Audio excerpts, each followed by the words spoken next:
Welcome back. Today, we're diving into one of the darkest and most whispered about chapters of Harlem history, Bumpy Johnson's shadowy assassin. 8 men dead in 7 days. This isn't rumor or street legend alone. This story is built on careful cross-checking of historical records, testimonies, and verified timelines that took serious effort to piece together. As you listen, tell me in the comments where you're watching from, and if you value deep fact-based true crime storytelling like this, subscribe, because uncovering real data behind hidden figures like this takes time, research, and commitment. Ellsworth, Bumpy Johnson's rise in Harlem was not sudden. It was built through a calculated blend of intelligence, violence, and political awareness. Born in Charleston, South Carolina in 1905, Johnson earned the nickname Bumpy from a noticeable bump on the back of his head. In his early 20s, he moved to Harlem at a time when the neighborhood was rapidly becoming the cultural and economic center of Black America. Beneath the Harlem Renaissance's music, poetry, and nightlife, organized crime was quietly flourishing. Johnson entered the underworld as a lieutenant to the powerful numbers Queen Stephanie St. Clair, who ran Harlem's lucrative illegal lottery operations. Under her mentorship, Bumpy learned discipline, strategy, and the importance of community influence. He was not just muscle. He was known for reading philosophy, quoting Shakespeare, and understanding how power truly worked. This combination set him apart from other gangsters of the era who relied solely on brute force. New York authorities and Italian-American crime families moved to take control of Harlem's rackets. Johnson became the frontline enforcer and negotiator.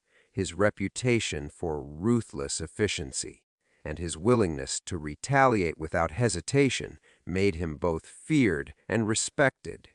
By the 1930s, his influence caught the attention of Lucky Luciano, who recognized Johnson as a necessary partner to control Harlem without constant warfare. Their alliance allowed Johnson to dominate Harlem's criminal economy while maintaining a rare level of autonomy. By the time Bumpy Johnson became the undisputed crime boss of Harlem, he was more than a gangster. He was a power broker. He funded local businesses, helped residents with legal fees and rent, and cultivated loyalty within the community. This dual image, violent enforcer and neighborhood protector, cemented his authority and created the environment where deadly figures, including shadowy assassins, could operate under his command with near total secrecy. Power structure of organized crime during Bumpy Johnson's era was rigid, hierarchical, and ruthlessly enforced. The top sat the Italian-American Mafia families, who controlled most of New York City's major rackets, including gambling, bootlegging, labor unions. Power flowed downward through bosses, underbosses, capos, and soldiers, each responsible for territory and enforcement. Harlem, however, stood apart. It was geographically valuable and economically rich, yet culturally distinct, forcing the Mafia to rely on local figures rather than direct domination. Bumpy Johnson operated as a rare exception within this system. While most black criminals were either pushed out or violently suppressed by the Mafia, Johnson carved out a position of semi-independence. His alliance with Lucky Luciano was strategic rather than submissive. Johnson handled Harlem's internal operations while kicking up profits to the Mafia. allowing both sides to benefit without constant bloodshed.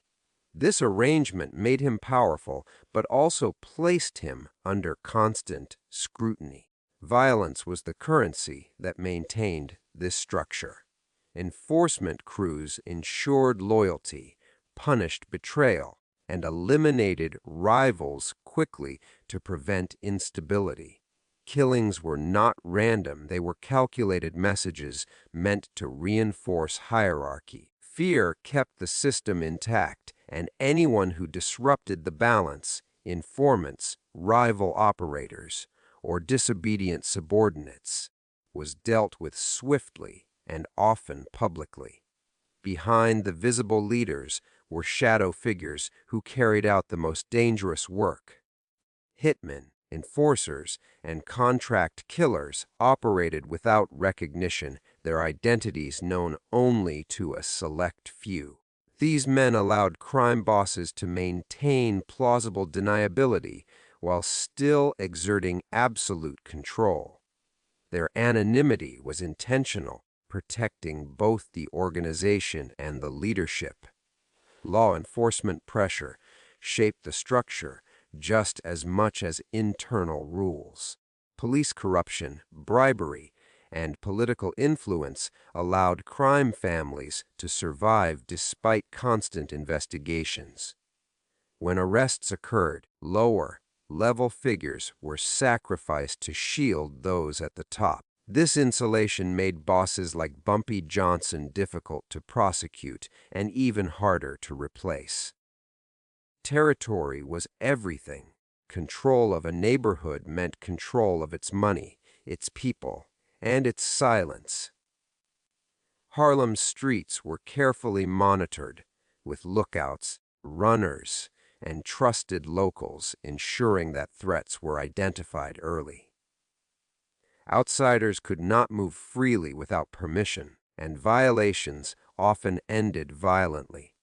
Within this tightly controlled system, a shadowy assassin could operate efficiently and disappear just as easily. The power structure didn't require recognition, only results. As long as order was maintained and profits flowed upward, the machinery of organized crime continued uninterrupted, leaving bodies behind and questions unanswered. The emergence of the unnamed hitman tied to Bumpy Johnson did not happen in isolation. It was a response to rising instability within Harlem's criminal world. As Bumpy consolidated power, enemies multiplied. Rival gangs, disgruntled former allies, informants, and outside syndicates all posed threats. Traditional enforcement crews were no longer sufficient. Too many faces were known, too many movements tracked. What Bumpy needed was someone invisible, a figure who could strike without being traced back to him. Unlike typical enforcers who grew up publicly within the Harlem underworld, this hitman appeared suddenly, with no clear criminal history attached to his name. There were no arrest records, no street reputation, no known associates. This absence was deliberate. The fewer connections a killer had, the harder it was for police or rivals to link murders back to the organization. Word spread quickly on the streets. Someone new was operating, and he wasn't playing by familiar rules. Witness accounts from the period describe the killings as unusually precise. There were no public shootouts, no drawn-out confrontations, and no collateral damage. Targets were isolated, approached calmly, and eliminated efficiently. This suggested professional discipline rather than emotional violence. The hitman didn't seek dominance or recognition. He completed assignments and vanished. Restraint set him apart from most street-level killers of the era. Rumors began to circulate about where he came from. Some claimed he was brought in from outside New York, possibly the South or Midwest, where he wouldn't be recognized. Others believed he had military experience, pointing to his controlled movements and apparent familiarity with weapons. None of these theories were ever confirmed, which only deepened the mystery surrounding his identity. What made the hitman especially dangerous was his detachment. He had no known loyalty to Harlem, no personal vendettas, and no visible stake in the outcomes beyond the job itself. This emotional distance made him unpredictable and hard to manipulate. For Bumpy Johnson, that detachment was an advantage. It reduced the risk of betrayal, panic, or loose talk. Law enforcement sensed something had changed, even if they couldn't identify who was responsible. Detectives noted similarities across crime scenes but lacked witnesses willing or alive to testify. The absence of patterns that could be tied to known criminals stalled investigations. Each killing looked isolated, yet together they suggested coordination at a high level. By the time 8 men were dead in 7 days, the hitman had already become more legend than man. No photographs surfaced, no reliable descriptions stuck, and no one claimed credit. His emergence wasn't just the arrival of a killer, it marked a shift in how violence was deployed in Harlem, quieter, cleaner, far more terrifying, because no one knew who would be next or where he would come from. The week that would later become infamous unfolded with shocking speed and coordination. 8 men were killed in just 7 days. Each death seemingly disconnected on the surface, yet deeply linked beneath it. These were not random victims or street-level disputes spiraling out of control. Every killing followed a tight timeline, suggesting planning, surveillance, and execution carried out with precision. Harlem felt the shift almost immediately. Something methodical was happening, and it was unlike the chaotic violence people were used to. What made the killings stand out was their efficiency. There were no prolonged gunfights, no public spectacles, and no warnings left behind. Most of the victims were found alone, struck at moments when they were vulnerable. Late nights, quiet streets, familiar routines. This indicated that whoever carried out the murders had studied their targets carefully. Each death appeared to be a single, decisive act, meant to remove a problem rather than send a message to the public. The pace was just as terrifying as the method. Killing 8 men in a week required confidence and mobility. The assassin moved freely through different parts of Harlem without being detected, implying help from insiders or at least the protection of silence. No one reported seeing anything. No one intervened. Fear traveled faster than facts, and rumors filled the gaps where answers should have been. Each victim had ties to instability within the criminal ecosystem, rivals, informants, double-crossers, or men suspected of undermining existing power arrangements. Their deaths followed a logic understood only by those at the top. To the public, it was chaos. To those inside organized crime, it looked like a rapid cleanup operation designed to restore order before problems spread further. Law enforcement struggled to keep pace. By the time detectives arrived at one scene, another killing had already occurred elsewhere, with no witnesses willing to talk and no consistent forensic evidence tying the cases together. Police were left reacting rather than investigating. The speed of the murders worked against them. overwhelming resources and creating confusion instead of clarity. The psychological impact was immense. Word traveled quickly through Harlem streets, bars, and back rooms. Men who had once moved confidently suddenly disappeared from public view. Meetings were canceled. Trust eroded overnight. The killings didn't just eliminate individuals, they froze entire networks in place, which may have been the real objective all along. By the end of the seventh day, the violence stopped as abruptly as it began. No explanation followed. No arrests were made. The silence that remained was almost louder than the gunshots had been. 8 men were gone. The balance of power had shifted, and the message was unmistakable. Someone had enforced order swiftly and without mercy, and then vanished. The men targeted during that deadly week were not chosen at random. Each had a specific connection to tension within Harlem's underworld. While their names rarely appeared in newspapers, their roles were well known to those operating behind the scenes. Some were mid-level operators who controlled gambling routes or collections. Others acted as intermediaries between rival groups, and a few were suspected of quietly undermining existing agreements. Their value lay not in public influence, in what they knew and whom they served. Several of the victims were believed to have crossed invisible lines. In organized crime, loyalty is currency, and even the perception of betrayal can be fatal.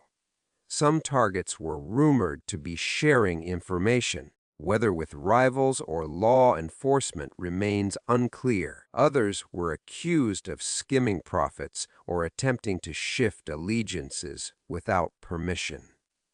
In a system built on hierarchy, such actions threatened stability and demanded swift correction. The timing of the killings suggests coordination around known routines. The assassin appeared to understand where these men felt safest: private apartments, quiet corners, familiar late-night routes. This knowledge likely came from close observation or insider tips. It also implies that the targets were being watched long before the killings began, reinforcing the idea that their fates were sealed well in advance. Connections between the victims extended beyond business. Some had shared history, past conflicts, or overlapping interests that placed them on the wrong side of emerging power realignments. Eliminating them in quick succession prevented retaliation, regrouping, or exposure. It was a surgical strike designed to remove multiple pressure points at once rather than trigger prolonged conflict. What made these targets especially vulnerable was their position in the middle of the hierarchy. They were influential enough to cause problems, but not powerful enough to be protected at all costs. High-ranking figures were too visible, while low-level street players were replaceable. These men occupied the dangerous space in between, where mistakes were noticed and punished. To outsiders, the deaths appeared senseless. To those inside the system, they carried a clear internal logic. Each killing closed a potential leak, neutralized a rival thread, or reinforced boundaries that had been quietly tested. Silence from surviving associates confirmed that the message had been received. By the end of the week, the network around these men collapsed almost instantly.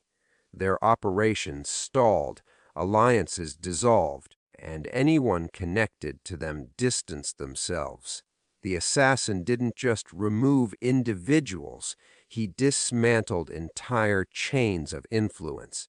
proving that the targets were chosen not for who they were alone, but for what their removal would accomplish. The law enforcement response to the sudden wave of killings was immediate but disorganized. Detectives recognized quickly that 8 deaths in 7 days were not isolated incidents, yet they struggled to prove a direct connection.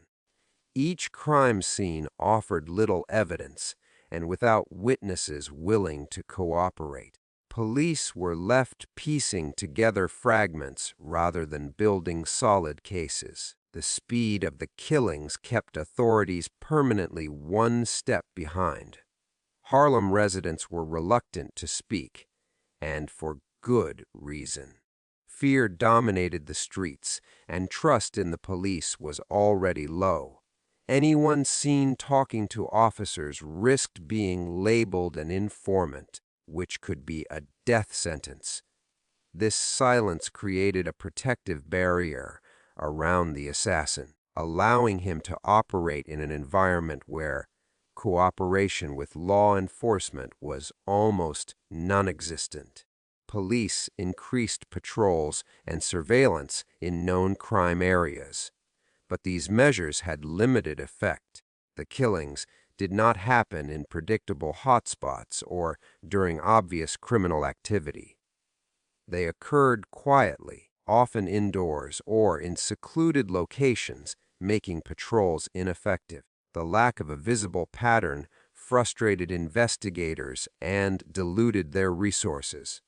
Corruption also played a role in weakening the response. During this era, organized crime had deep ties to certain police officers, politicians, and local officials. Information leaked, warnings were passed along, and investigations were sometimes deliberately slowed or misdirected. Whether this specific case was compromised remains unproven, but the environment made true accountability difficult. As pressure mounted, police attempted to link the murders to known criminals, but the assassin's anonymity blocked that path. Without a suspect, there was no one to arrest, interrogate, or publicly accuse.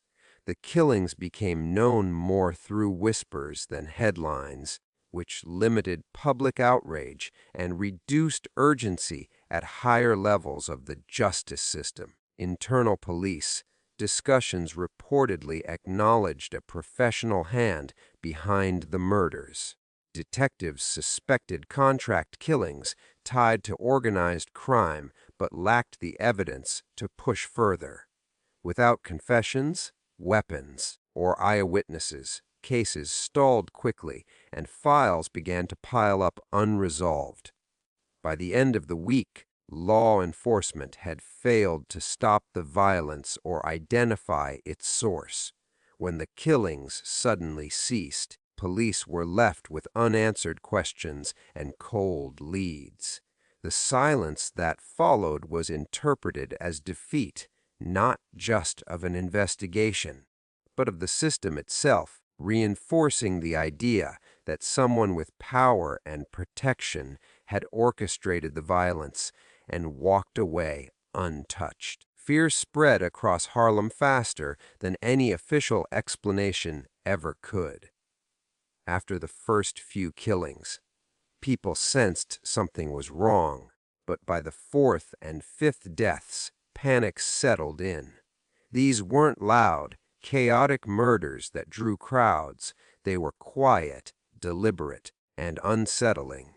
The absence of noise made them more frightening. People began to realize that someone was moving through the neighborhood unseen, striking without warning. Street activity changed almost overnight. Corners that were once crowded grew empty after dark. Bars closed earlier. Numbers runners altered their routes, and men who were usually visible in public suddenly vanished. No one wanted to be outside longer than necessary. Even those with nothing to hide felt exposed. because the killings suggested that safety no longer came from minding your own business. Conversations became cautious and coded. Names were no longer spoken openly, and rumors were shared only in whispers. People avoided discussing the deaths in public spaces, unsure who might be listening. The uncertainty was crippling. No one knew who the next target might be or why. Ambiguity created paranoia, turning allies suspicious of one another. Criminal networks were hit especially hard. Trust, which was already fragile, deteriorated rapidly. Meetings were postponed or moved to unfamiliar locations. Orders were followed without question, not out of loyalty but out of fear. The message was clear: resistance or curiosity could be fatal. The assassin didn't need to be seen to be effective. His reputation alone controlled behavior. Ordinary residents felt the impact as well. Parents kept children indoors, shop owners locked doors earlier, and nighttime routines were abandoned. Harlem had long lived alongside crime, but this felt different. The violence was not public or chaotic. It was selective and silent, which made it feel closer and more personal. Even hardened figures were shaken. Men who had survived years of street wars admitted privately that this was something new. There was no way to defend against an enemy you couldn't identify or anticipate. Guns, crews, and status offered no protection against someone who planned patiently and struck alone. By the time the killings stopped, Harlem was quieter, but not relieved. The fear lingered, settling into the neighborhood like a shadow. People understood that the violence hadn't ended because it failed, but because it had succeeded. Order had been enforced, and everyone knew it. The streets returned to motion, but the memory of that week never fully left, a reminder of how quickly control could be taken and how silently it could be done. The hitman's anonymity was not accidental. It was essential to his effectiveness. In organized crime, visibility is vulnerability. Known enforcers accumulate reputations, enemies, and patterns that eventually lead to exposure. This assassin had none of that. By remaining unknown, he became impossible to predict, track, or retaliate against. His lack of identity was his greatest weapon. One reason he stayed anonymous was strict compartmentalization. Very few people, if any, knew who he was or how to contact him directly. Orders were likely passed through trusted intermediaries, insulating both the assassin and those who gave the commands. This structure ensured that even if someone was arrested or questioned, they could not reveal what they did not know. Another factor was his limited visibility on the streets. Unlike other enforcers who flaunted status, territory, or intimidation, this hitman blended into everyday life. He dressed plainly, avoided attention, and left no impression behind. Witnesses could not describe him because there was nothing memorable to describe. He looked like everyone and no one at the same time. The speed of the operation also protected his identity. 8 killings in 7 days left no time for patterns to be analyzed or rumors to solidify into facts. Before people could even begin connecting dots, the violence stopped. The assassin didn't linger, escalate, or repeat mistakes that might expose him. He appeared, completed the objective, and disappeared. Fear played a critical role in maintaining his anonymity. People may have known more than they admitted, but fear sealed their silence. In Harlem's underworld, survival often depended on not knowing or pretending not to know. Even if someone suspected the assassin's identity, speaking it aloud would have been unthinkable. Law enforcement unknowingly reinforced this anonymity.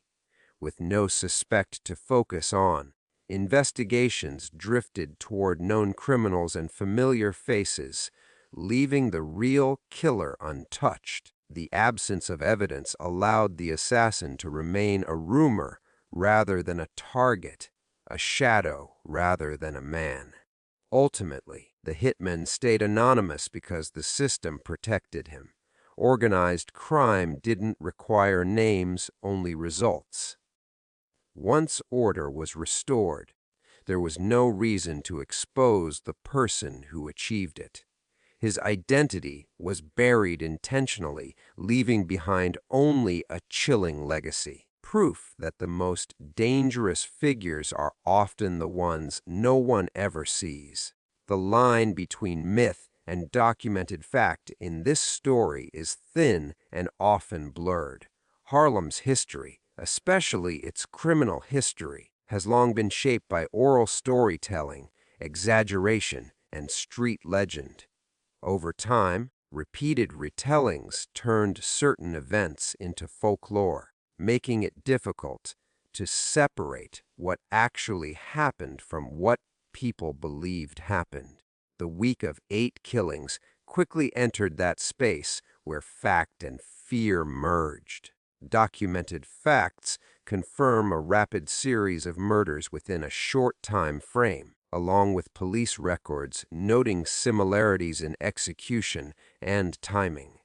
Newspapers of the era reported the deaths cautiously, often without names or details, reflecting both limited information and external pressure. These records establish that something unusual occurred, even if they stop short of identifying who was responsible or why. The myths begin where documentation ends. Stories emerged of a single unstoppable assassin, almost superhuman in his ability to appear and vanish.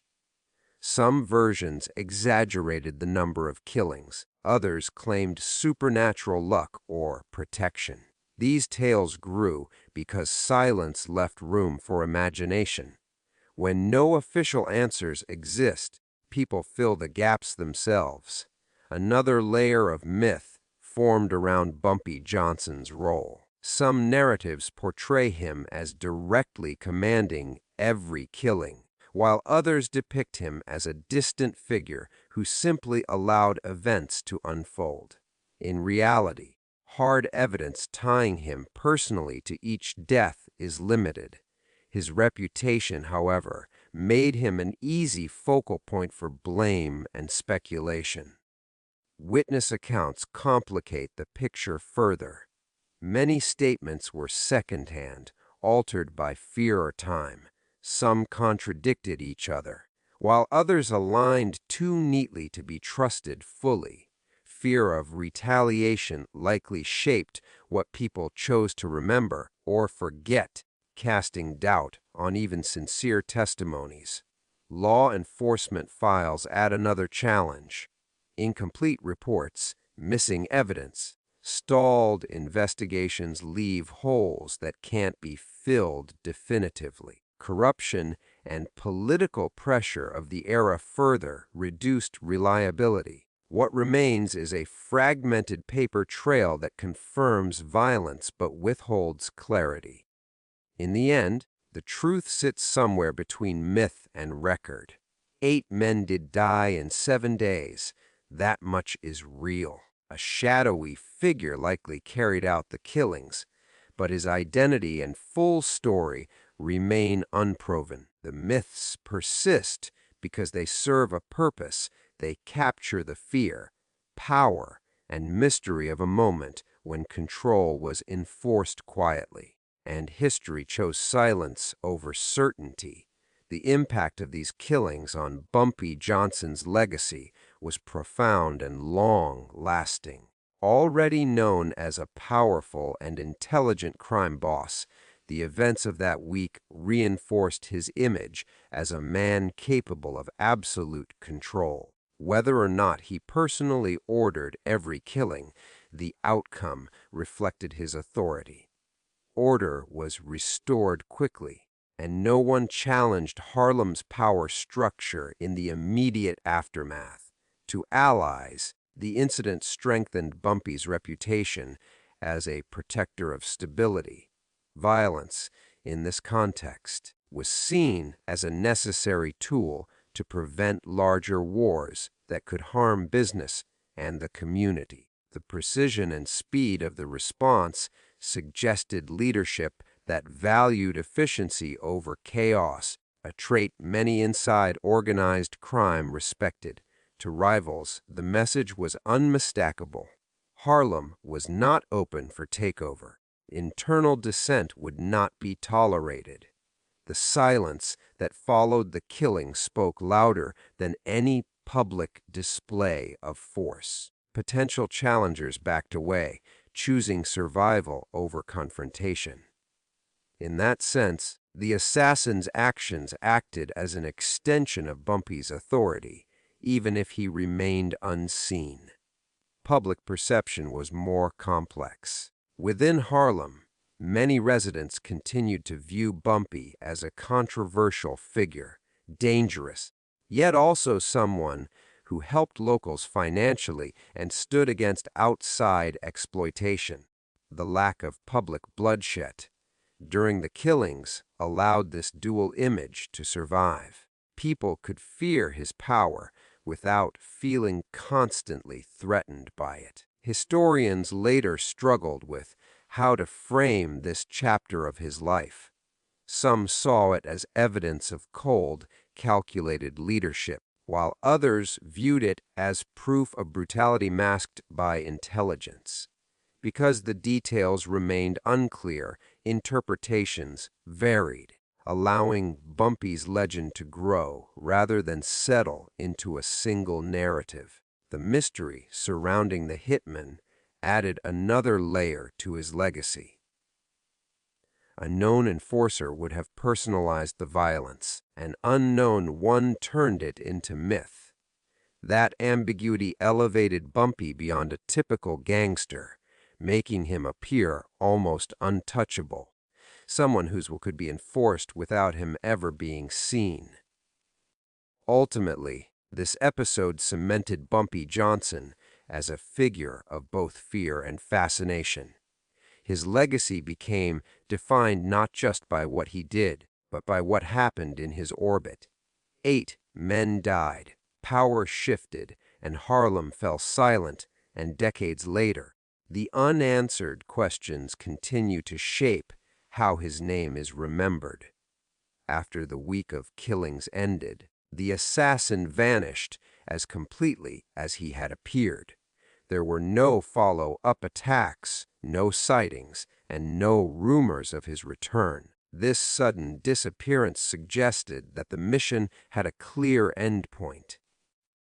Once its purpose was fulfilled, there was no reason for him to remain visible or active in Harlem. Some believe the assassin left the city immediately, possibly sent elsewhere to avoid recognition or retaliation. Organized crime often rotated such figures to prevent patterns from forming. A killer who stayed too long became a liability. Moving on ensured that no trail could be established. Any lingering suspicion would fade with time. Others speculated that the assassin never left at all. He may have returned to an ordinary life, blending back into the community or relocating quietly under a different identity. Without a known face or name, disappearance didn't require flight, only silence. This possibility made the idea of him more unsettling, as he could have been anyone. There were also rumors that the assassin met a violent end himself. In the underworld, loose ends are dangerous. If those who ordered the killings feared exposure, eliminating the assassin would have ensured permanent secrecy. While there is no evidence to support this theory, its persistence reflects the paranoia that surrounded the entire episode. Law enforcement never closed the case in any meaningful way. Files remained open, leads went cold, and attention shifted elsewhere. Without new crimes to tie together, the trail ended. The assassin's disappearance effectively sealed the mystery, denying both justice and closure. Over time, the story faded from active memory, but not from legend. The unnamed hitman became a symbol rather than a person, representing how violence could be deployed efficiently and then erased. His absence became part of his power. In the end, the assassin's final disappearance ensured that the story would never be fully resolved. No confession surfaced, no identity was revealed, and no definitive account emerged. What remained was silence, and the enduring reminder that some of the most influential figures in history leave no trace at all, except the change they force upon the world.